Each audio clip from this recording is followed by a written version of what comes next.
As palavras saíram da boca dele como se fossem algo natural, como se estivesse pedindo um copo d'água. O melhor presente de casamento que você pode nos dar, Marcela, é desaparecer da nossa família.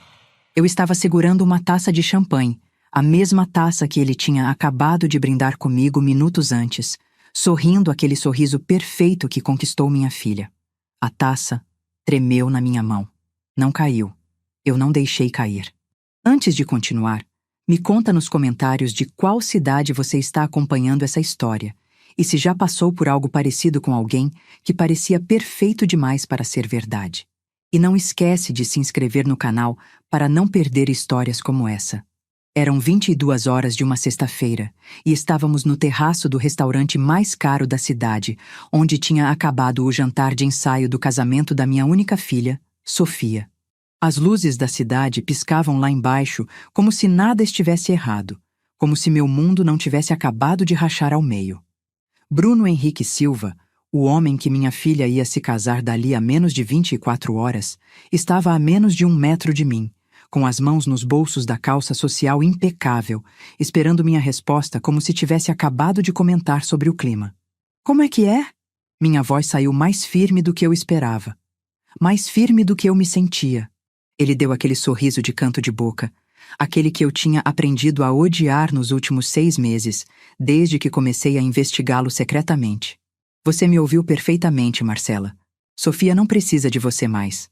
Na verdade, ela nunca precisou tanto quanto você acha que ela precisa. Você é, como posso dizer, um peso morto.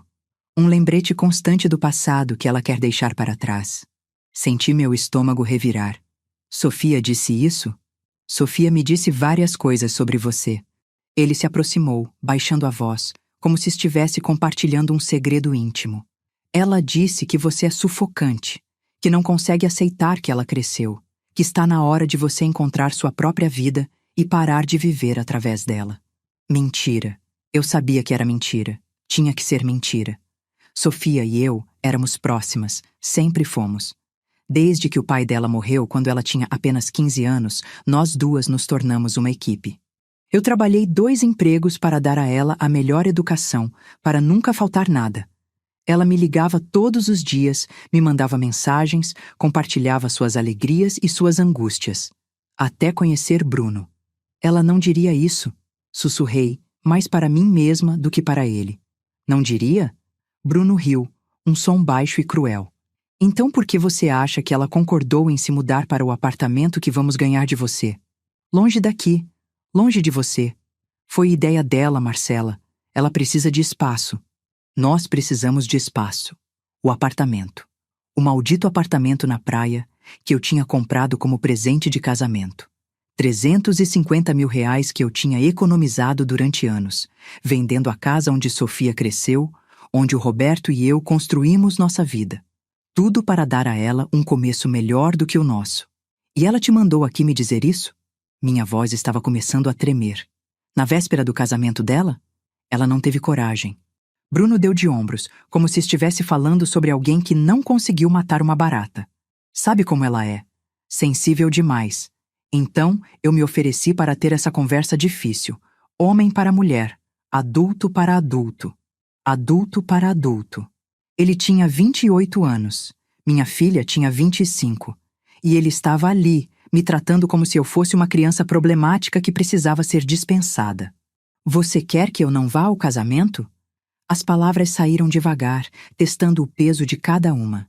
Não apenas isso. Ele verificou o relógio, um Rolex que ele dizia ser presente de um cliente importante. Eu sabia a verdade sobre aquele relógio. Sabia a verdade sobre muita coisa. Queremos que você se afaste, completamente. Não apareça no casamento, não ligue, não mande mensagem. Deixe a gente viver nossa vida sem você sempre no nosso pé. E vocês? O que fariam se ouvissem isso do genro na véspera do casamento da sua filha? Olhei para ele. Realmente olhei. Vi o cabelo perfeitamente penteado, os dentes brancos demais, a pele bronzeada de academia cara. Vi a camisa de linho que provavelmente custou mais do que eu gastava em roupas em um ano inteiro. Vi o homem que tinha seduzido minha filha com jantares românticos, viagens de fim de semana, promessas de um futuro brilhante como empresário de sucesso. E então vi o que ele não sabia que eu via. Vi o fraudador, o mentiroso, o homem que tinha uma ficha criminal em 3 estados diferentes, sempre usando nomes ligeiramente diferentes. Bruno Henrique Silva, Bruno H. da Silva, Henrique B. Silva. O homem que tinha deixado um rastro de mulheres e famílias destruídas, sempre aplicando o mesmo golpe. Seduzir mulheres jovens de famílias ricas, casar rápido, esvaziar contas bancárias, desaparecer. Mas desta vez, ele tinha cometido um erro. Desta vez, ele tinha escolhido uma filha cuja mãe não era idiota. Há 6 meses, quando Sofia anunciou o noivado relâmpago, algo no meu estômago tinha gritado perigo. Não era ciúme, não era resistência à mudança, era instinto. O mesmo instinto que me fez verificar as referências da babá quando Sofia era bebê. O mesmo instinto que me fez ler todas as letras miúdas antes de assinar o contrato da casa. Então, eu contratei Alexandre Santos, um detetive particular que tinha sido recomendado por uma amiga advogada. Só para ter certeza, eu disse a ele. Só para saber que minha filha está em boas mãos. Alexandre levou 3 semanas para voltar com o primeiro relatório. E então, mais 2 meses para compilar tudo. Fotos, documentos, depoimentos, uma pasta com quase 200 páginas de evidências sobre quem Bruno Henrique Silva realmente era. Eu tinha chorado quando li. Tinha vomitado. Tinha passado noites inteiras sem dormir, imaginando como contar para Sofia, como destruir a felicidade dela sem destruir nossa relação, como fazê-la acreditar em mim quando ela estava tão apaixonada, tão cega. Tentei. 2 vezes. Na primeira, mostrei algumas fotos de Bruno com outra mulher. Sofia disse que eram antigas, de antes de a conhecer, que ele já tinha me explicado sobre ex-namoradas. Na segunda vez, mostrei um processo por estelionato. Ela disse que era perseguição de uma ex-sócia invejosa, que Bruno já tinha me contado sobre aquela mulher louca que não aceitava o fim da parceria de negócios. Ele sempre chegava primeiro, sempre tinha uma explicação, sempre me fazia parecer a sogra paranoica, a mãe superprotetora que não conseguia aceitar que a filha tinha crescido. Mãe, pelo amor de Deus, Sofia tinha me dito na última vez, lágrimas escorrendo pelo rosto. Você não pode simplesmente ser feliz por mim? Você precisa arruinar tudo? Depois daquilo, eu parei de tentar. Não porque desisti, mas porque percebi que precisava de outra estratégia. Precisava de provas tão irrefutáveis, tão públicas, tão devastadoras, que nem mesmo o charme de Bruno pudesse rebatê-las. Então continuei investigando, sem contar para Sofia. Enquanto ajudava a escolher flores para o casamento, Alexandre descobria mais 3 vítimas. Enquanto experimentava vestidos de mãe da noiva, ele encontrava documentos de empresas fantasmas. Enquanto provava bolos, ele coletava boletins de ocorrência. E agora, no terraço daquele restaurante caro, com a cidade inteira piscando lá embaixo, Bruno estava me dando exatamente o que eu precisava para executar meu plano. Tudo bem, eu disse finalmente. Ele piscou, claramente surpreso. Tudo bem? Tudo bem, vou desaparecer. Bebi o resto da minha champanhe, sentindo o líquido queimar minha garganta. Vou dar a vocês o presente que estão pedindo. Vi a satisfação espalhar-se pelo rosto dele como óleo em água. Fico feliz que você esteja sendo razoável, Marcela. É melhor para todo mundo. Acredite em mim. Só uma coisa, eu disse, colocando a taça vazia na mesa mais próxima. O apartamento. Vou precisar de alguns dias para transferir a escritura para o nome de vocês. Questões burocráticas. Claro, claro. Não tem pressa. Ele já estava se virando, pronto para voltar ao salão onde Sofia provavelmente o procurava. Só não apareça amanhã, ok? Seria constrangedor para todo mundo. Não vou aparecer, eu menti. Ele acenou com a cabeça, satisfeito, e desapareceu de volta pelo caminho de onde tinha vindo. Ouvi as portas de vidro se fecharem, o murmúrio de conversas e risadas voltando, a vida seguindo como se nada tivesse acontecido. Fiquei sozinha no terraço por mais 5 minutos. Deixei o vento frio da noite secar as lágrimas que eu não sabia que tinham começado a cair. Respirei fundo. 1 vez, 2, 3. Então peguei meu celular e liguei para 3 pessoas. A primeira foi Beatriz, minha corretora de imóveis. Bia, sou eu. Precisa vender o apartamento da praia. Agora. Essa noite, se possível. Aceito qualquer oferta razoável acima de 300 mil. Pode ser? Ela protestou. Disse que era loucura, que poderíamos conseguir mais se esperássemos. Não posso esperar, eu disse. Preciso do dinheiro líquido até amanhã de tarde. A segunda foi Alexandre. Você tem tudo pronto? Perguntei. Todas as cópias que pedimos? Ele confirmou. 67 pacotes, um para cada convidado do casamento.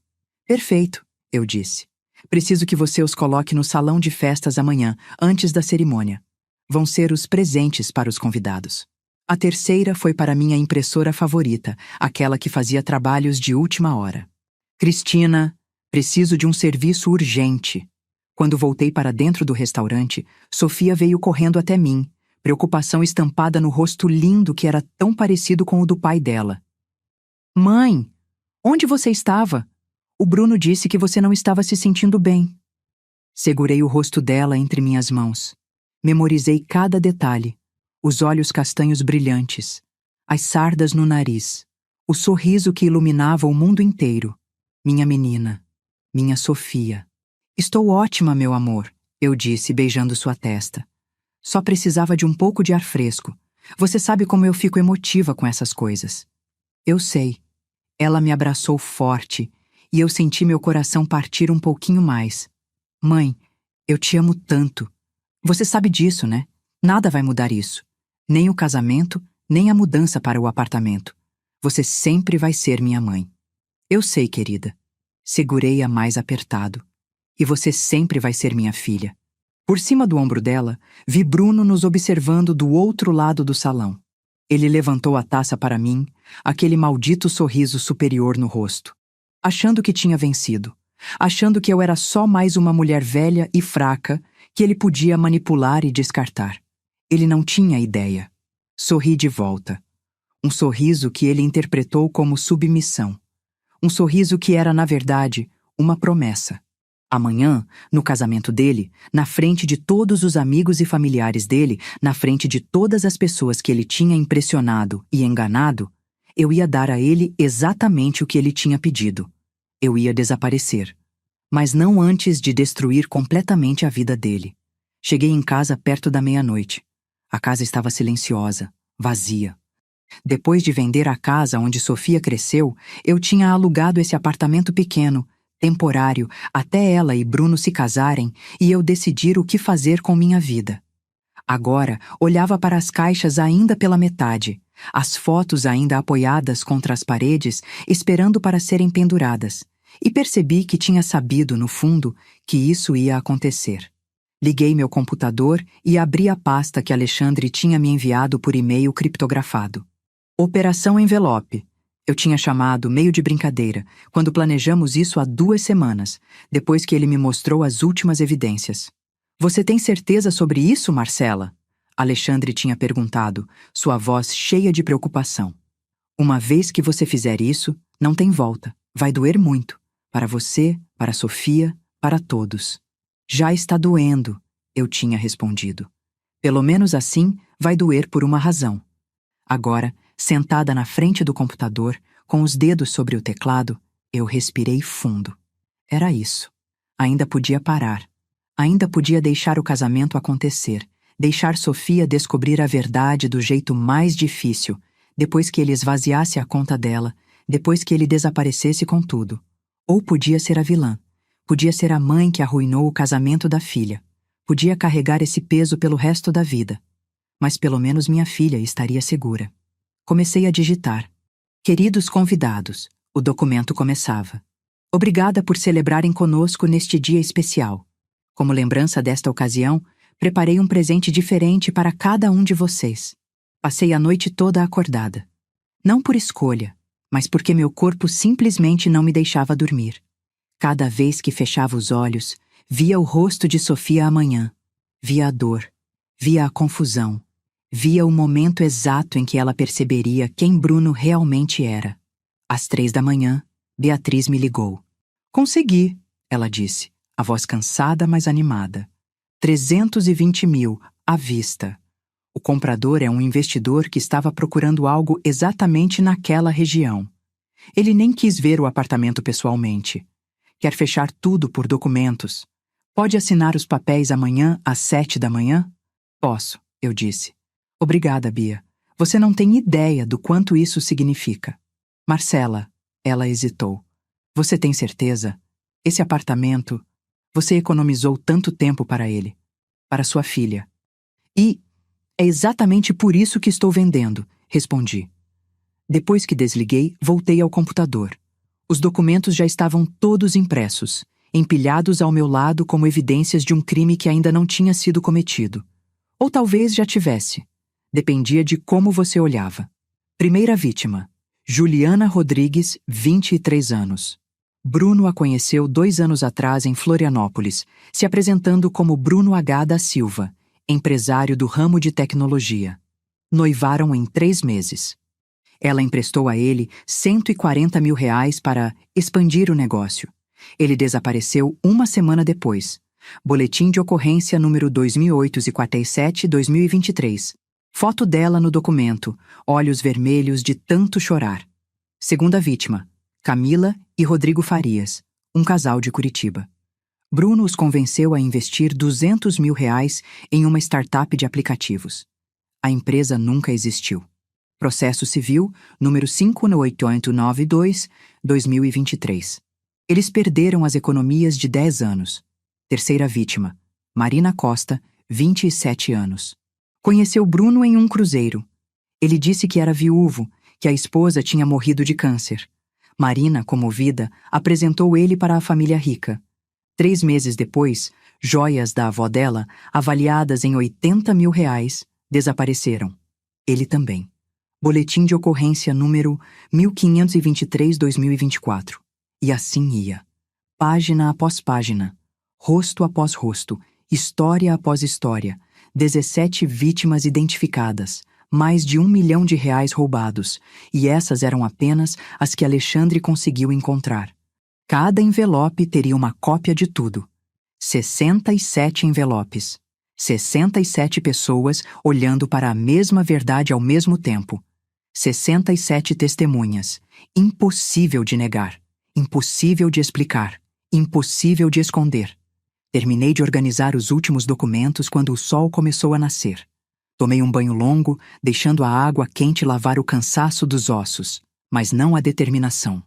Vesti um vestido azul marinho simples, prendi o cabelo em um coque elegante, passei uma maquiagem leve. Olhei-me no espelho. Você vai destruir o casamento da sua filha hoje. Eu disse para meu reflexo. Você vai ser a vilã da história. Você vai carregar isso para sempre. Meu reflexo não piscou. Mas ela vai estar segura. Às 7 horas, assinei a venda do apartamento no escritório de Beatriz. 320 mil reais transferidos para minha conta. O presente de casamento, liquidado. Transformado em evidência de que eu não era a mãe controladora que Bruno pintava. Eu tinha dado a eles o que prometera. Eles apenas não iam receber da forma que esperavam. Às 9 horas, Alexandre me encontrou no estacionamento do clube, onde seria a cerimônia e a recepção. Ele tinha um carro, um sedã preto discreto, com o porta-malas cheio de caixas. São 67, ele confirmou, abrindo uma das caixas para me mostrar. Envelopes dourados elegantes, cada um com um cartão impresso. Uma lembrança especial da mãe da noiva. Consegui acesso ao salão. O pessoal da organização acha que são lembrancinhas de casamento normais. Vão colocar um em cada lugar durante o café da manhã, antes da cerimônia. Olhei para os envelopes, tão bonitos, tão inocentes por fora, tão devastadores por dentro. Marcela, Alexandre tocou meu braço gentilmente. Última chance de voltar atrás. Eu posso pegar essas caixas e ir embora. Ninguém nunca precisa saber. Balancei a cabeça. Não, isso precisa acontecer. Vai doer, ele disse, e havia compaixão genuína em seus olhos. Ele era pai de 2 filhas. Ele entendia. Eu sei. Respirei fundo. mas a alternativa seria ela descobrir sozinha daqui a 6 meses ou 1 ano, quando ele já tivesse esvaziado todas as contas e desaparecido. Pelo menos assim, eu estarei aqui, para segurar ela quando desmoronar. Se é que ela me deixar, pensei, mas não disse em voz alta. Alexandre assentiu e começou a levar as caixas para dentro. Eu fiquei no carro, tremendo apesar do calor do dia. Peguei meu celular. Tinha 3 mensagens de Sofia. Mãe, bom dia. O dia finalmente chegou. Você já está acordada? Tô nervosa demais. Mal posso esperar para te ver. Te amo. Cada emoji de coração era uma faca. Li as mensagens 5 vezes. Memorizei cada palavra. Porque sabia que, depois de hoje, ela talvez nunca mais mandasse mensagens assim para mim. Respondi. Também te amo, meu amor. Mais do que você pode imaginar. E vocês já precisaram tomar uma decisão que vocês sabiam que ia machucar alguém que amam, mas era a única decisão certa? A cerimônia estava marcada para 11 horas. Cheguei às 10h15. O clube estava lindo, decorado com flores brancas e douradas, exatamente como Sofia tinha sonhado. Havia um altar montado no jardim com vista para o lago. Cadeiras brancas perfeitamente alinhadas. Um tapete de pétalas de rosas marcando o caminho. Tudo perfeito. Tudo como ela queria. E eu ia destruir tudo isso. Entrei pela porta lateral, evitando a área principal onde os convidados já começavam a chegar. Precisava ver Sofia. Precisava ter mais um momento com ela antes que tudo desmoronasse. A suíte da noiva ficava no 2º andar, uma sala ampla com espelhos em todas as paredes. Bati na porta gentilmente. Entra! A voz dela, animada, nervosa, feliz. Ela estava em frente ao espelho, ainda de roupão, enquanto a maquiadora trabalhava em seu rosto. Quando me viu, seus olhos se iluminaram. Mãe! Ela se levantou e correu até mim, quase derrubando a maquiadora. Me abraçou com tanta força que senti meu coração partir de novo. Você veio cedo. Que bom! Não ia perder esse momento por nada, eu disse, e era verdade, mesmo sabendo o que viria depois. Você está linda, ela disse, me olhando de cima a baixo. Adorei o vestido. Você que vai estar linda, respondi, alisando o cabelo dela. A noiva mais linda do mundo. Para, mãe, você vai me fazer chorar e a Fernanda acabou de fazer minha maquiagem. Mas ela estava sorrindo, aquele sorriso enorme que iluminava todo o rosto. Passamos a próxima meia hora juntas. Eu ajudei a colocar o vestido, ajustei o véu, prendi a pulseira que tinha sido da minha mãe em seu pulso. Cada gesto era uma despedida silenciosa, um pedido de desculpas antecipado. Mãe, você está estranha, Sofia disse em determinado momento, me olhando através do espelho. Está tudo bem? Estou emotiva, eu disse, o que não era mentira. É minha filha se casando. Eu sei que você e o Bruno não começaram com o pé direito, ela disse hesitante. Mas ele me faz tão feliz, mãe. Ele me entende, me apoia, faz eu me sentir especial. Eu sei, querida. As palavras doíam ao sair. E sei que você ficou meio magoada com a ideia de a gente se mudar para o apartamento, ela continuou. Mas não é porque a gente não quer você por perto. É só... A gente precisa do nosso espaço, sabe? Para construir nossa própria vida. Ele tinha preparado ela. Claro que tinha. Tinha plantado as sementes da dúvida, tinha feito parecer que a ideia de se afastar tinha vindo dela. Entendo perfeitamente, eu disse. E estou feliz por vocês. De verdade. Ela se virou e me abraçou de novo. Obrigada por entender, mãe. Obrigada por tudo. Você é a melhor mãe do mundo. Segurei ela mais apertado, gravando na memória o perfume dela, o calor dela, o som da respiração dela. E você é a melhor filha do mundo, sussurrei. Um pouco antes das 11, saí da suíte. Precisava estar no meu lugar antes da cerimônia começar. Desci as escadas com as pernas bambas, cada degrau mais difícil que o anterior. No jardim, os convidados já estavam sentados. Reconheci muitos rostos. Primos de Sofia. Amigas da faculdade. Meus próprios amigos. E do lado de Bruno, rostos que eu não conhecia. Ou melhor, rostos que eu conhecia dos relatórios. Cúmplices, Vítimas, pessoas que acreditavam na mentira dele tanto quanto Sofia? Vi também alguns rostos que Alexandre tinha me mostrado. Juliana Rodrigues estava lá. Ela tinha aceitado o convite mesmo depois de tudo, talvez por curiosidade, talvez esperando algum tipo de fechamento. Marina Costa também. Elas não sabiam que outras vítimas estavam presentes. Elas não sabiam o que estava por vir. Sentei na primeira fila, no lugar reservado para a mãe da noiva. Ao meu lado, o lugar que deveria ser do pai de Sofia estava vazio, marcado apenas com uma rosa branca.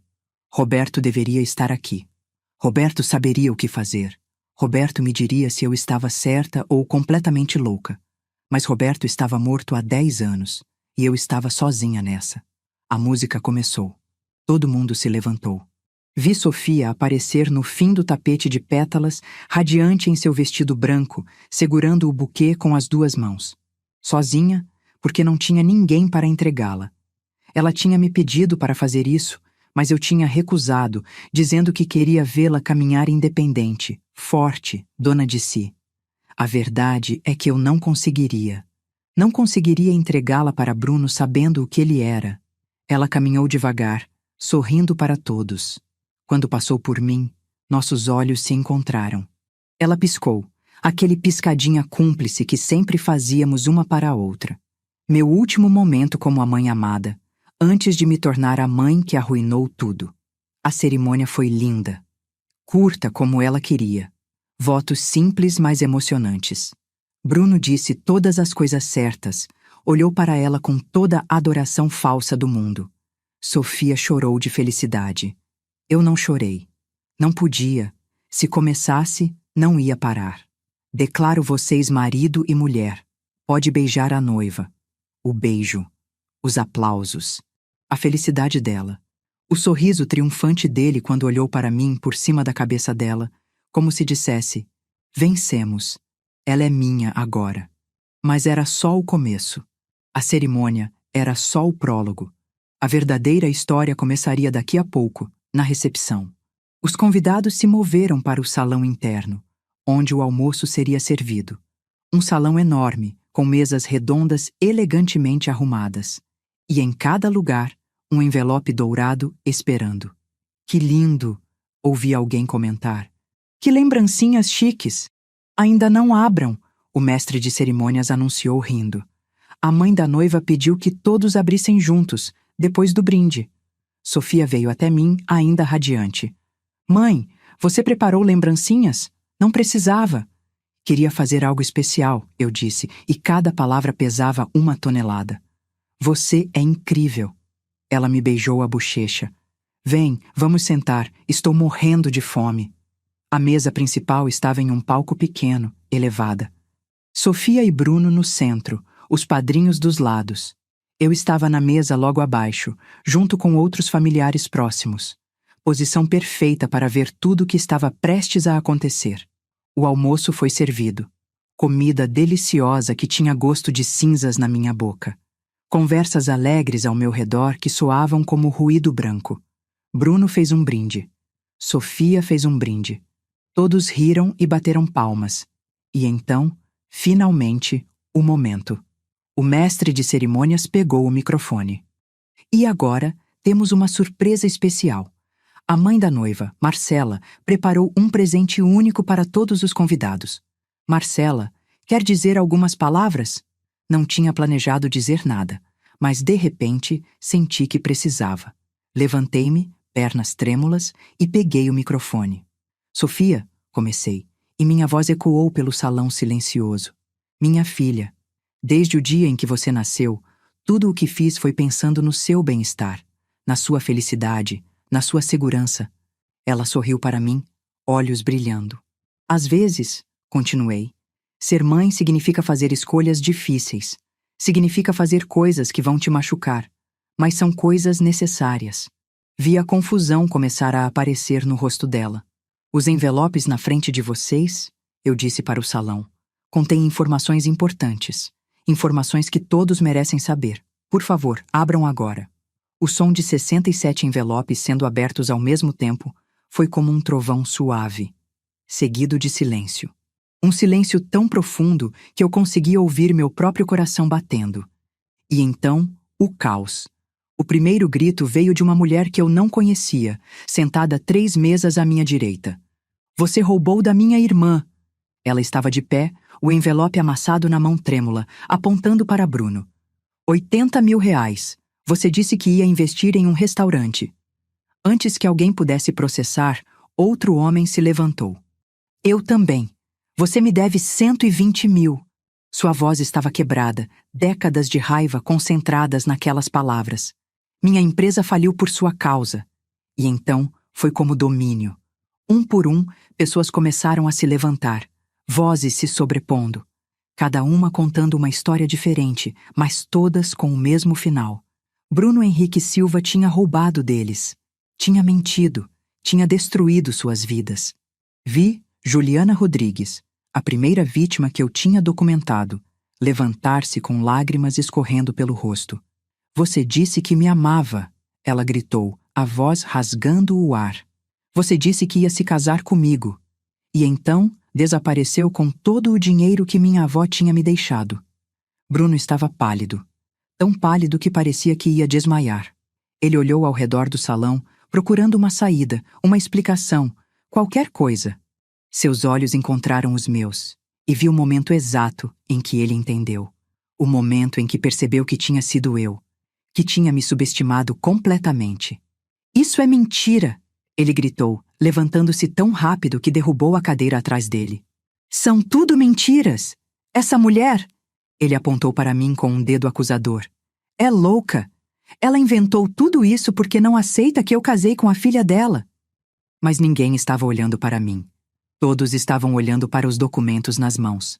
Boletins de ocorrência com números de protocolo, processos judiciais com números de caso, fotos dele com outras mulheres, outras vítimas em outras cidades, extratos bancários, contratos assinados, mensagens de texto impressas, tudo real, tudo verificável, tudo irrefutável. Sofia! Ele se virou para ela, desesperado, pegando as mãos dela que estavam congeladas sobre a mesa. Amor, você tem que acreditar em mim. Isso é tudo armação. Sua mãe está tentando nos separar. Sofia não disse nada. Ela estava olhando para o envelope na frente dela. Ainda não tinha aberto. Suas mãos tremiam tanto que o papel chacoalhava. Abre, Sofia. Eu disse baixinho, mas alto o suficiente para ela ouvir através do caos. Você precisa ver. Não. Bruno tentou arrancar o envelope dela. Não olha isso. É tudo mentira. Mas Sofia já estava abrindo. Ela tirou os papéis com movimentos lentos, mecânicos, e começou a ler. Vi seu rosto mudar. Vi o momento em que a primeira dúvida apareceu. Depois a segunda. Depois, a certeza terrível. Ela folheou as páginas, uma após a outra, os olhos ficando cada vez mais largos, a respiração cada vez mais rápida. Sofia, escuta! Bruno estava implorando agora, tentando pegar os papéis dela. Eu posso explicar tudo isso. Cada coisa tem uma explicação. Ela parou em uma página específica. Uma foto. Bruno abraçado com uma mulher morena bonita, os dois de aliança. A mulher estava grávida. Quem é ela? A voz de Sofia saiu tão baixa que quase não ouvi. Bruno ficou mudo. Quem é ela? Sofia gritou, se levantando tão rápido que a cadeira voou para trás. Você está casado? Você tem um filho? Estava, ele disse desesperado. Estava casado, já terminamos. Ela sabe de você, eu ia te contar. Quando? Sofia estava chorando agora. Lágrimas caindo sobre o vestido de noiva branco, manchando o tecido. Quando ia me contar? Quando você tivesse roubado tudo de mim também? Olhei ao redor do salão. Vi pessoas chorando, algumas de raiva, algumas de dor. Algumas, como Sofia, de traição. Vi padrinhos e madrinhas sem saber o que fazer, presos entre apoiar o casal e processar a verdade que acabavam de descobrir. Vi fotógrafos abaixarem as câmeras, percebendo que essa não era mais uma celebração. E então vi os policiais. 2 deles entrando pela porta principal. Não os tinha chamado, mas alguém tinha. Talvez várias pessoas tinham assim que abriram os envelopes e reconheceram as evidências do crime. Bruno Henrique Silva, Um dos policiais disse atravessando o salão. Todo mundo abriu caminho silenciosamente. Bruno olhou para a porta dos fundos. Viu o cálculo em seus olhos. Quanto tempo levaria para chegar lá? Ele conseguiria? Ele tentou. Pular do pequeno palco onde estava a mesa principal e correr. Mas seus padrinhos, que agora tinham lido sobre seus crimes, seguraram ele. Não com violência, apenas com determinação silenciosa. Você está preso por estelionato, o policial disse, colocando as algemas. Você tem o direito de permanecer calado. Os direitos foram lidos, as algemas fechadas. E Bruno Henrique Silva, o noivo que há 15 minutos tinha beijado sua noiva em frente a um altar, estava sendo levado pelos policiais enquanto 67 convidados assistiam em silêncio. Antes de sair, ele olhou para trás. Não para Sofia, para mim. Você vai pagar por isso, ele disse, baixo, mas claro. Você destruiu sua filha. Ela nunca vai te perdoar. Talvez ele estivesse certo. Talvez Sofia nunca me perdoasse, mas pelo menos ela estava segura. A porta se fechou atrás dele. O silêncio que se seguiu era ensurdecedor. E então Sofia desmoronou. Não literalmente, mas vi suas pernas falharem. Vi ela se agarrar à mesa para não cair. Vi todo o peso da verdade esmagar ela de uma vez. Corri até ela, subindo no pequeno palco, mas ela levantou a mão. Não, ela disse, a voz quebrada. Não se aproxima de mim.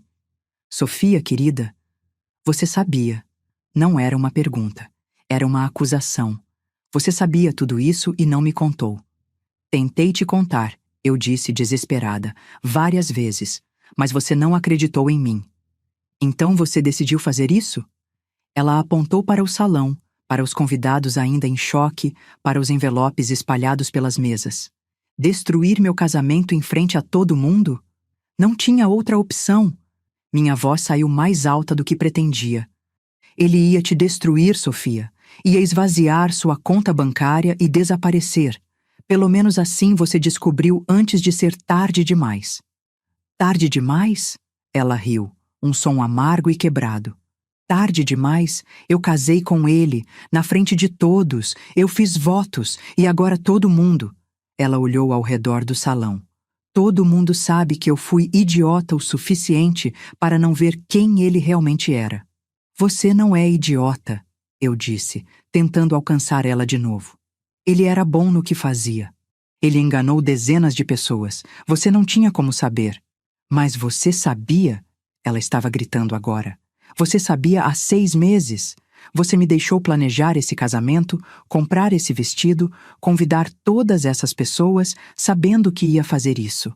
Ela estava certa. Deus, ela estava tão certa.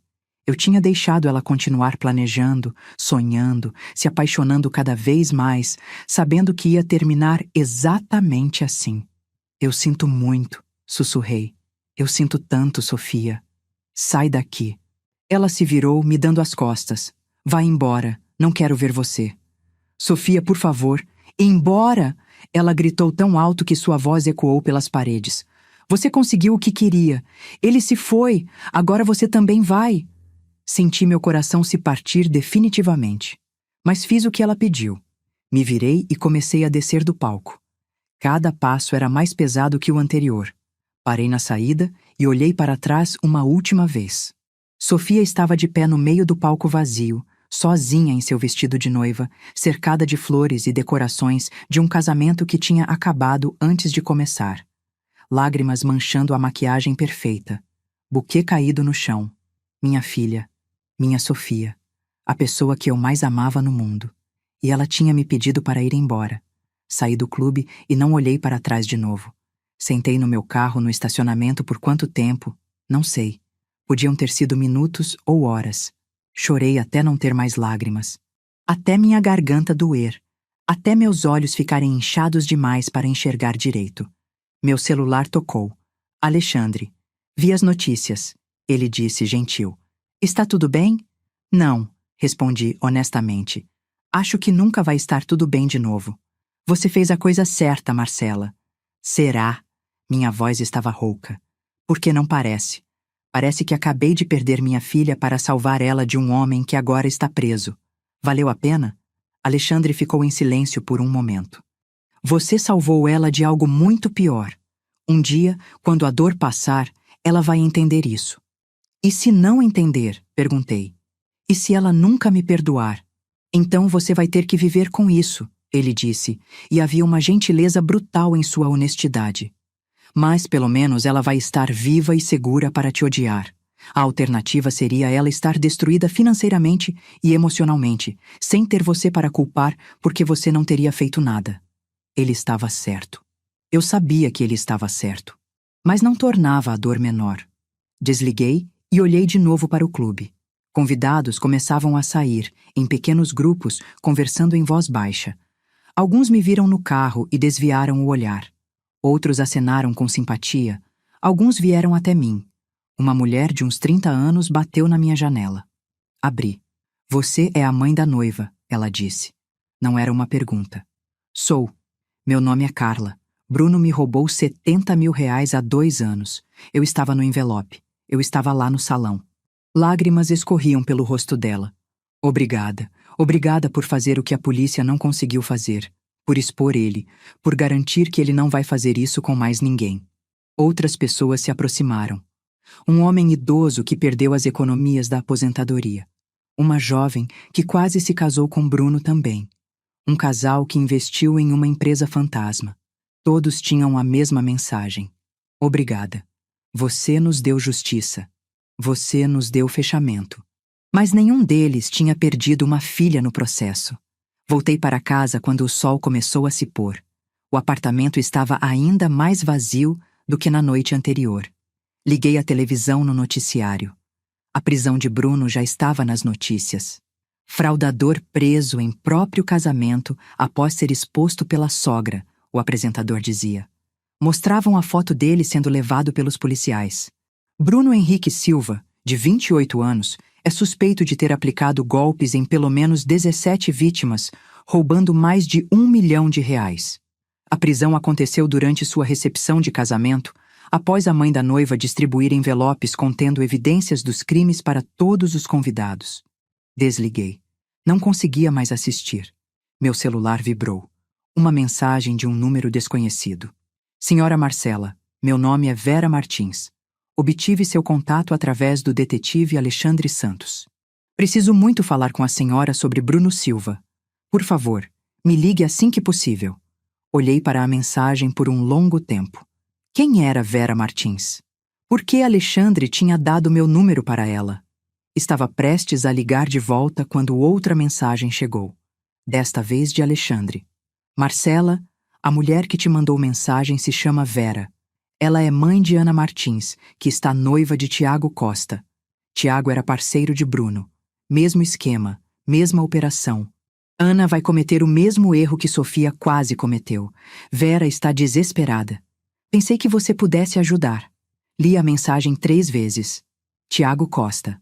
Parceiro de Bruno. Outra mãe. Outra filha. Outro casamento prestes a acontecer, baseado em mentiras. Olhei para a tela escura da televisão, para o apartamento vazio, para o silêncio ensurdecedor do meu telefone que não recebia mensagens de Sofia.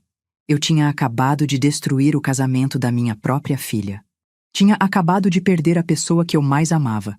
Tinha acabado de me tornar a vilã da história dela. E agora tinha uma escolha. Podia me afundar na minha própria dor. Lamentar.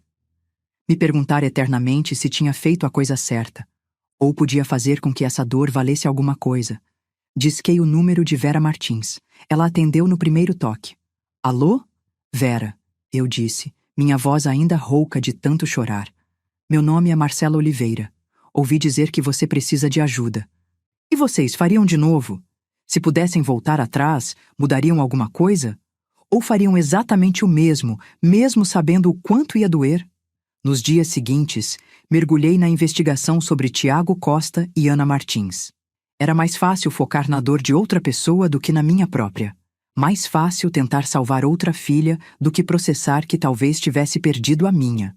Sofia não me ligou. Não respondeu minhas mensagens. Não atendeu minhas ligações. Era como se eu tivesse realmente desaparecido da vida dela, como Bruno tinha pedido na véspera do casamento. A ironia não passou despercebida. Vera era uma mulher elegante de 50 e poucos anos, viúva como eu, com uma história assustadoramente similar. Filha única, herdeira de uma fortuna considerável, noivo charmoso que apareceu do nada e varreu Ana dos pés. Casamento marcado para daqui a 3 semanas. Eu também senti que algo estava errado, Vera me disse quando nos encontramos pessoalmente em um café discreto. Mas Ana está tão apaixonada, tão cega. Ela não me escuta. Eu sei exatamente como é, respondi, tomando um gole do café amargo que combinava com meu humor. Vi o que você fez, ela continuou hesitante. Nas notícias, no casamento da sua filha, foi corajoso, mas também foi brutal. Foi necessário, corrigi. Covardia seria deixar acontecer. E sua filha? Ela... Entendeu? Balancei a cabeça. Não. Ela não entendeu? E talvez nunca entenda. Mas ela está segura. E no final, isso é tudo que importa. Vera ficou em silêncio por um momento. Eu não posso fazer o que você fez. Não posso destruir o casamento da Ana daquele jeito. Não posso fazer ela me odiar. Então vai deixar ela se casar com um criminoso? Minha voz saiu mais dura do que pretendia. Vai deixar ele destruir ela só para você não ser a vilã? Você não entende, Vera disse, lágrimas formando nos olhos. Ana é tudo que tenho. Se eu fizer isso, se eu expor o Tiago da forma que você expôs o Bruno, vou perder ela. E não tenho certeza se consigo viver com isso. Olhei para ela e vi meu próprio medo refletido de volta. O medo que eu tinha enfrentado. O medo que tinha escolhido encarar apesar das consequências. Você está certa, eu disse finalmente. Você pode perder ela. Eu perdi a minha. Mas sabe o que seria pior? Ser cúmplice. Deixar acontecer. E aí, quando ele destruir ela, quando ele roubar tudo e desaparecer, quando ela estiver devastada e sozinha, ela vai lembrar que você sabia. E ela vai te odiar do mesmo jeito. Mas dessa vez, você vai ter que concordar que ela tem razão. Vera enxugou as lágrimas. Então o que eu faço? A gente expõe ele, eu disse. Mas dessa vez, fazemos diferente. Alexandre conseguiu acesso à cela de Bruno 3 dias depois da prisão. Eu não queria ir. A ideia de ver aquele homem de novo fazia meu estômago revirar. Mas era necessário. Precisávamos de informações sobre Tiago Costa. E Bruno era nossa única fonte confiável. A prisão cheirava a desinfetante e desespero. Seguimos um guarda por corredores cinzentos até uma sala de visitas pequena, com uma mesa de metal e 2 cadeiras. Bruno já estava lá, algemado, vestindo o uniforme laranja da prisão. Quando me viu, seus olhos se estreitaram. Veio gloar? Ele disse, a voz cheia de veneno. Veio esfregar na minha cara que você venceu? Sentei na cadeira em frente a ele, mantendo minha expressão neutra. Vim fazer um acordo. Ele riu, um som amargo. Que acordo? Você já me destruiu, não tem mais nada que você possa tirar de mim. Seu parceiro, Tiago Costa. Vi o reconhecimento passar pelo rosto dele. Ele está fazendo exatamente o que você estava fazendo, com uma garota chamada Ana Martins. O casamento é daqui a 3 semanas. E por que isso seria problema meu? Bruno se recostou na cadeira, tentando parecer desinteressado, mas eu vi o cálculo nos olhos dele. Porque você pode ajudar a pará-lo. Pode nos dar informações, nomes, contas bancárias, planos, tudo o que sabe sobre a operação dele. Fiz uma pausa. Em troca, falo com o promotor. Peço que considerem sua cooperação na sentença. Você acha que eu sou idiota? Ele cuspiu. Você quer que eu entregue meu parceiro, o cara que sabe onde estão todas as minhas contas escondidas, todos os meus contatos, tudo? Você acha que ele não vai me matar na cadeia assim que souber? Acho que você tem 2 opções, eu disse, me inclinando para a frente. Opção 1. Fica quieto, protege o Tiago e pega a sentença máxima. 15, talvez 20 anos. Quando sair, vai ter o quê? Quase 50 anos? Sem carreira, sem dinheiro, sem nada. E a opção 2? Coopera conosco. Salva outra garota de passar pelo que minha filha passou. E talvez, só talvez, sai daqui em 8 ou 10 anos, ainda com tempo de ter alguma vida. Segurei o olhar dele. E quem sabe, faz uma coisa certa na sua vida miserável. Vi a luta interna acontecer. O Bruno egoísta, que só pensava em si mesmo, lutando contra o Bruno que talvez, no fundo, tivesse um resquício de consciência. Ou talvez fosse apenas autopreservação. Não importava, desde que funcionasse. Tem que me garantir proteção, ele disse finalmente. Se eu entregar o Tiago, ele vai mandar alguém atrás de mim aqui dentro. Alexandre vai arranjar isso, respondi. Transferência para outra unidade. Cela isolada se necessário. Bruno ficou em silêncio por um longo momento. Depois suspirou. O som de alguém finalmente aceitando a derrota. Tudo bem. Vou contar tudo o que sei sobre o Tiago. E contou. Por 2 horas, Bruno detalhou toda a operação. Como eles se conheceram em um esquema anterior.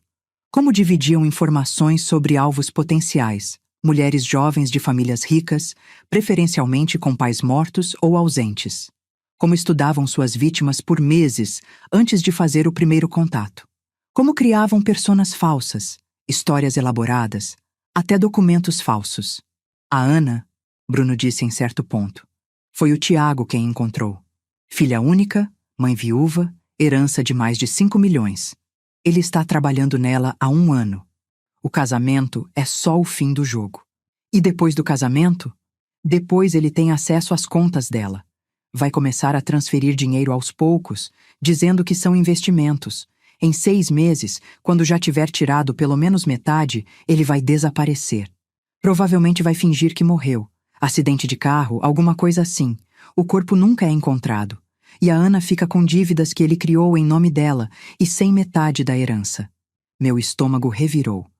Era exatamente o que teria acontecido com Sofia. Onde o Tiago está agora?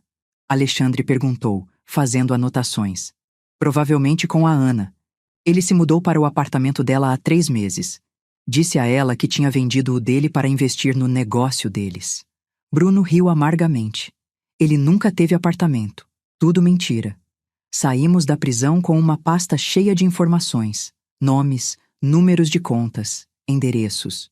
Tudo o que precisávamos para construir um caso contra Tiago Costa. Isso é suficiente para prendê-lo? Perguntei a Alexandre no caminho de volta.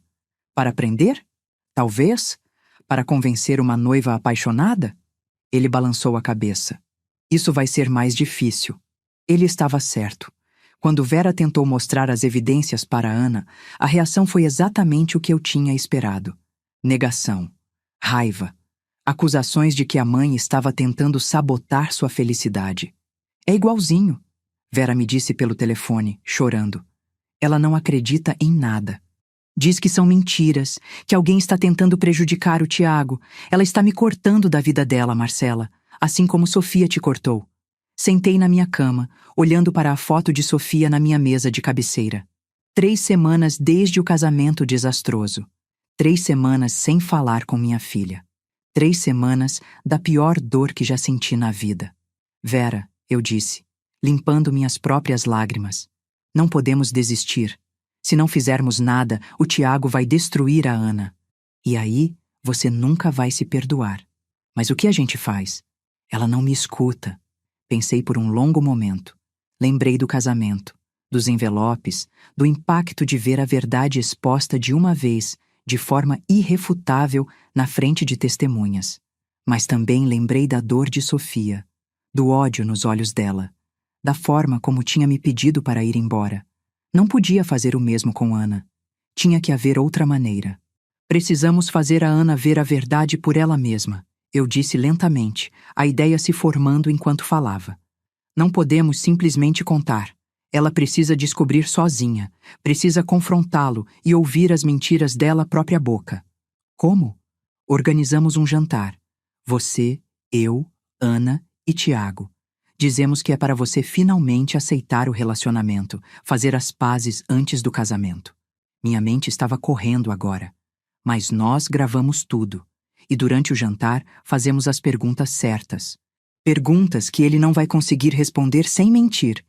E quando ele mentir, mostramos as evidências que provam que são mentiras. Ela vai me odiar de qualquer jeito, Vera sussurrou. Talvez, concordei. Mas pelo menos vai ser a verdade dela. Vai ser ela descobrindo com os próprios olhos quem ele realmente é. Não vai ser você contando. Vai ser ela vendo. Levamos uma semana para organizar tudo. Alexandre instalou câmeras discretas no restaurante particular que alugamos. Preparamos os documentos, as evidências, tudo organizadinho. Ensaiamos as perguntas que faríamos. Na noite do jantar, cheguei cedo. Meu coração estava batendo tão forte que sentia nas têmporas. Vera chegou logo depois, pálida e nervosa. Posso fazer isso? Ela perguntou, segurando minha mão. Posso realmente fazer isso com minha filha? Você pode, eu disse, apertando a mão dela de volta. E vai, porque você ama ela. Ana e Tiago chegaram pontualmente às 8. Ana era linda, jovem e radiante, com o olhar de quem está completamente apaixonada. Tiago era exatamente o que eu esperava. Charmoso, bem vestido, com aquele sorriso praticado que eu tinha visto tantas vezes no rosto de Bruno. Mãe, Ana disse, beijando o rosto de Vera com certa frieza. Que surpresa você querer jantar com a gente. Pensei que estava na hora de conhecer melhor o Tiago. Vera disse, sua voz surpreendentemente firme. Afinal, ele vai ser meu genro em poucas semanas. Obrigado por nos receber, dona Vera, Tiago disse, pegando a cadeira para Ana sentar. Perfeito, cavalheiro. Significa muito para nós. O jantar começou normalmente. Conversa leve. Perguntas sobre o casamento, sobre a lua de mel planejada. Tiago era bom, muito bom. Todas as respostas certas, todos os gestos certos. Mas então comecei a fazer as perguntas que tínhamos preparado. Tiago, Ana me contou que você trabalha com importação. Como exatamente funciona seu negócio? Vi o microsegundo de hesitação. É complexo. Basicamente, identifico produtos com potencial de mercado no exterior e facilito a entrada deles aqui no Brasil. Interessante. E qual foi seu último grande negócio? Outra hesitação. Eletrônicos da Coreia. Fechei o contrato mês passado. Assenti, como se estivesse impressionada. Alexandre, do outro lado da mesa, disfarçadamente deslizou um envelope para mim. Abri e tirei um documento. Que coincidência. Porque, segundo a Receita Federal, sua empresa não registra nenhuma importação nos últimos 6 meses. Coloquei o documento na mesa. Tiago ficou pálido. Isso deve ser erro, problemas burocráticos. Mãe, o que você está fazendo? Ana disse, olhando entre mim e Vera. Por que você está investigando o Tiago? Porque alguém precisa te proteger, Vera disse suavemente. Outra pergunta, eu continuei, ignorando a tensão crescente. Você disse que vendeu seu apartamento em Moema para investir no negócio com Ana, certo? Certo, Tiago disse, mas seu rosto estava cada vez mais vermelho. Engraçado, porque não existe nenhum registro de venda de propriedade em seu nome. Na verdade, tirei outro documento. Não existe nenhum registro de propriedade em seu nome em lugar nenhum de São Paulo. Ana, vamos embora. Tiago se levantou rapidamente. Sua mãe está tentando nos separar, exatamente como eu avisei que ia acontecer. Senta, Ana disse, mas sua voz estava diferente, menos certa. Responde às perguntas dela. Não preciso responder nada, são acusações ridículas. Então por que você está tão nervoso? Ana estava olhando para ele agora com olhos diferentes, olhos que estavam começando a ver.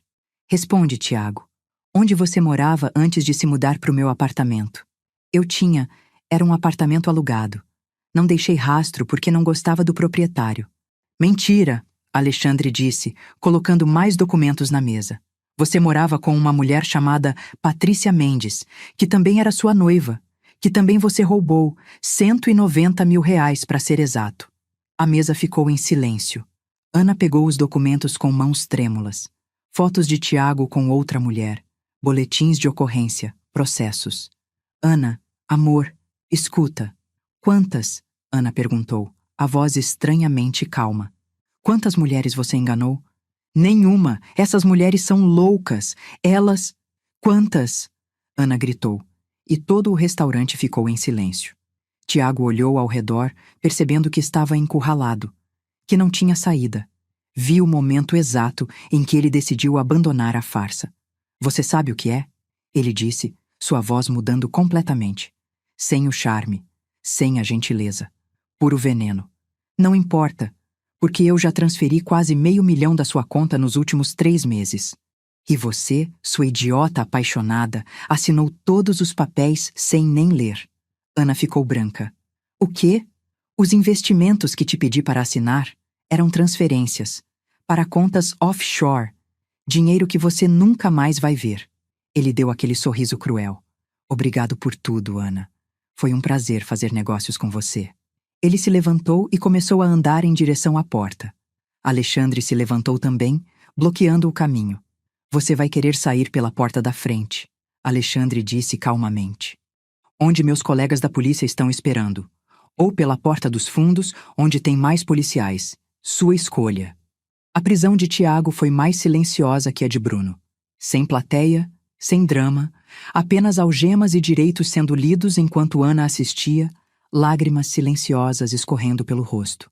Quando levaram ele, Vera se aproximou da filha. Ana não se afastou. Apenas desmoronou nos braços da mãe, chorando como uma criança. Eu sinto muito, Vera sussurrava, acariciando o cabelo de Ana. Eu sinto tanto, minha filha. Você estava certa, Ana soluçava. Você tentou me avisar e eu não escutei. Shh, está tudo bem agora. Você está segura. É tudo que importa. Observei a cena com o coração partido. Queria que fosse Sofia nos meus braços. Queria ter esse momento de reconciliação. Mas tudo que tinha era silêncio. Alexandre me acompanhou até o carro. Você salvou aquela garota, ele disse. Devia se sentir orgulhosa. Não me sinto, admiti. Me sinto vazia. Sua filha vai voltar, ele disse gentil. Pode levar tempo, mas ela vai. Como você sabe?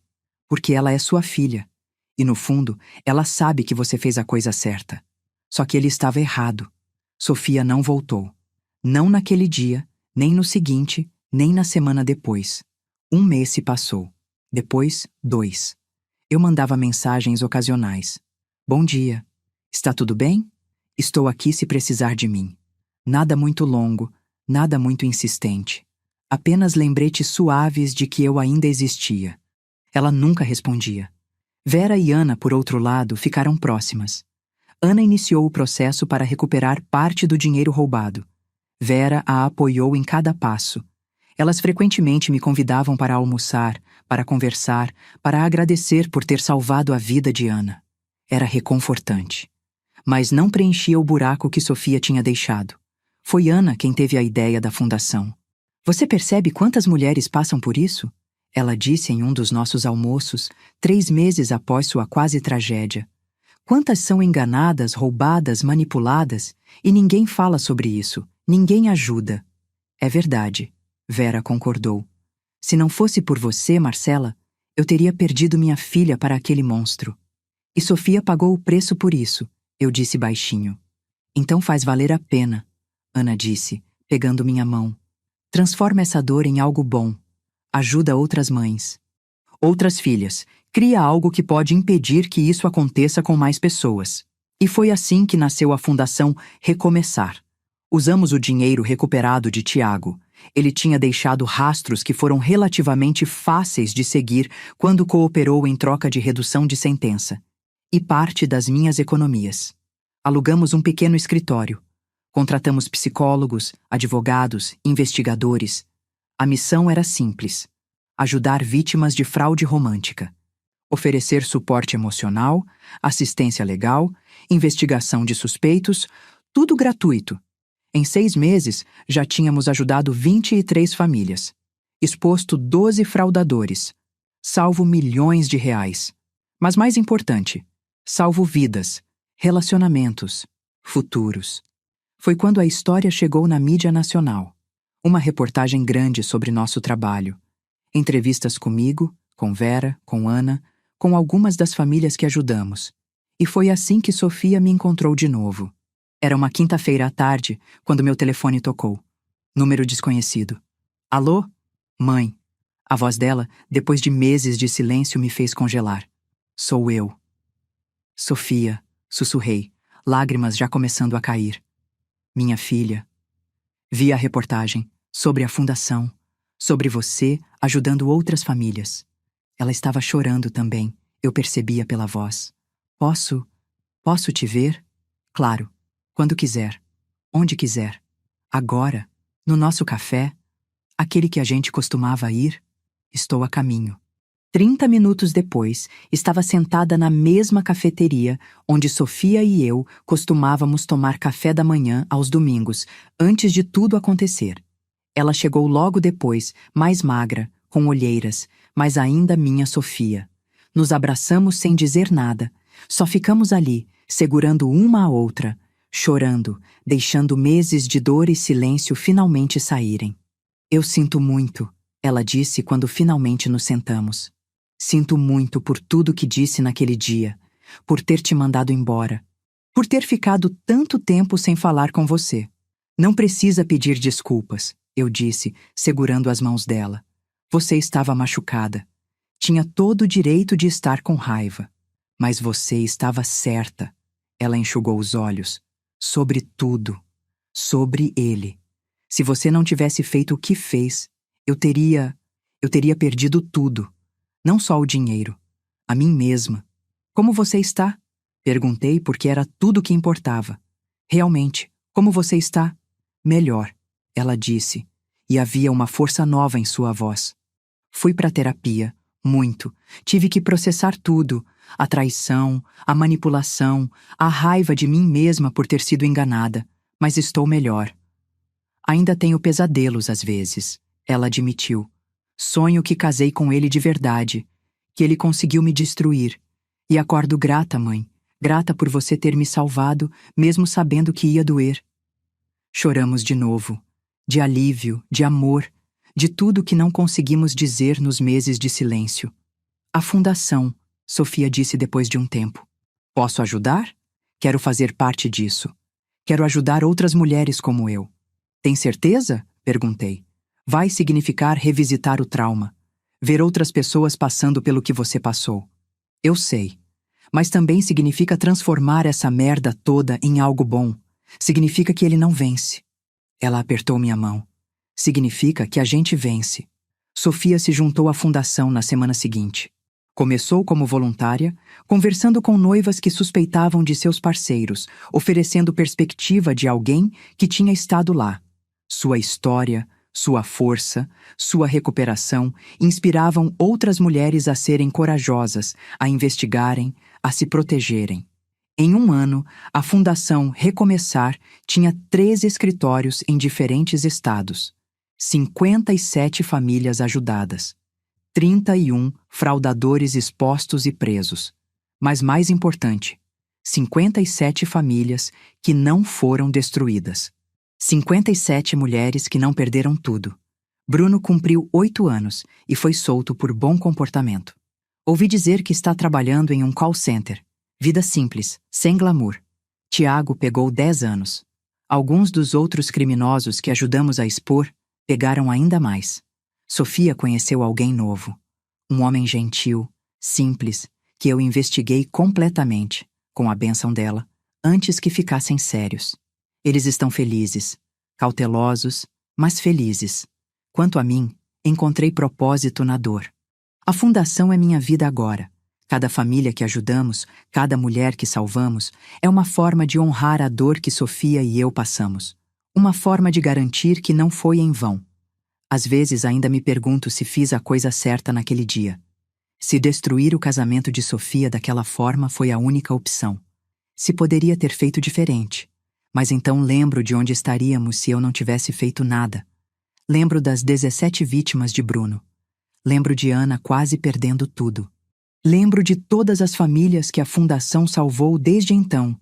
E percebo que, mesmo com toda a dor, mesmo com meses de silêncio, mesmo sendo temporariamente a vilã na história da minha filha, eu faria tudo de novo.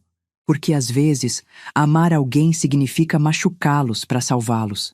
Significa ser a vilã temporária para ser a heroína para sempre. Significa escolher a segurança deles sobre o amor deles. Bruno me disse para desaparecer da família da Sofia. E por alguns meses eu realmente desapareci. Mas quando voltei mais forte e trouxe comigo uma missão.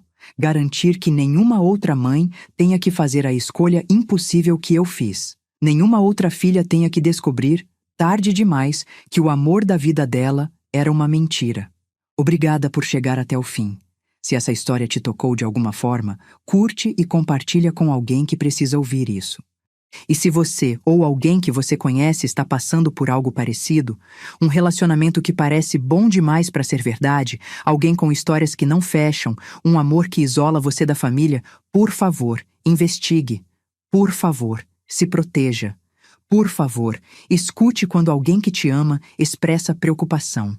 Porque às vezes a pessoa que parece estar te segurando é a pessoa que está te salvando de cair.